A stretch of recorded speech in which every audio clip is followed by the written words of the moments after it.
The Philippines is fostering alliances to assert its sovereignty and challenge China's claims over the South China Sea and West Philippine Sea.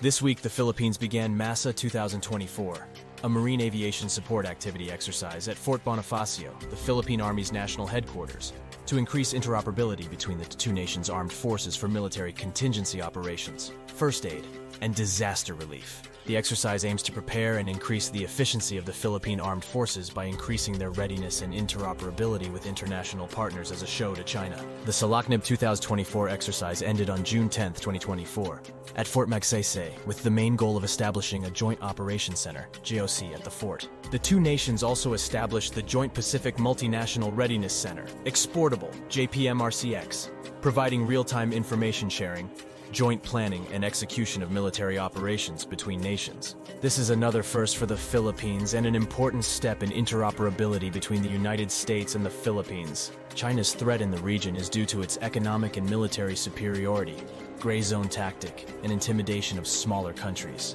The Philippines' defense alliance with the US and Japan, along with its willingness to coordinate with France, the UK, and Australia, indicates disregarding China's demands.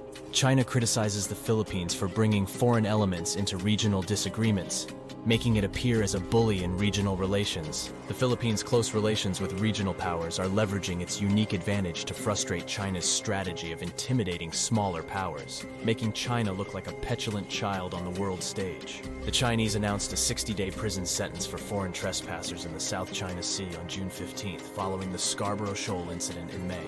The Philippine Navy reported 146 Chinese ships in the West Philippine Sea, including 22 warships, an increase from 125 last week. The threat to arrest foreign trespassers could provoke nations in the region to be the first to fire and allow China to act aggressively, using a gray zone tactic against adversarial governments. President Ferdinand Marcos Jr. stated that the Philippines is ready for any eventuality, and the U.S. has declared its readiness to support the Philippines. The Philippines has stated it will not mirror the tactics of the Chinese and is committed to non-violence unless it first responds to violence committed against it. This will frustrate China's attempts to use the first-to-fire strategy to justify aggressive action against the Philippines or other countries with disputes with China in the South China Sea. The most probable outcome is that the Chinese will again be frustrated by the Philippines and exercise newfound flexibility in their order, or they will maintain the policy as stated but steer clear of any incident, thus avoiding the escalation. Philippine activities in the region and its dedication to ensuring internationally recognized sovereignty are important in maintaining the balance of power in the region, allowing free flow of shipping through the South China Sea.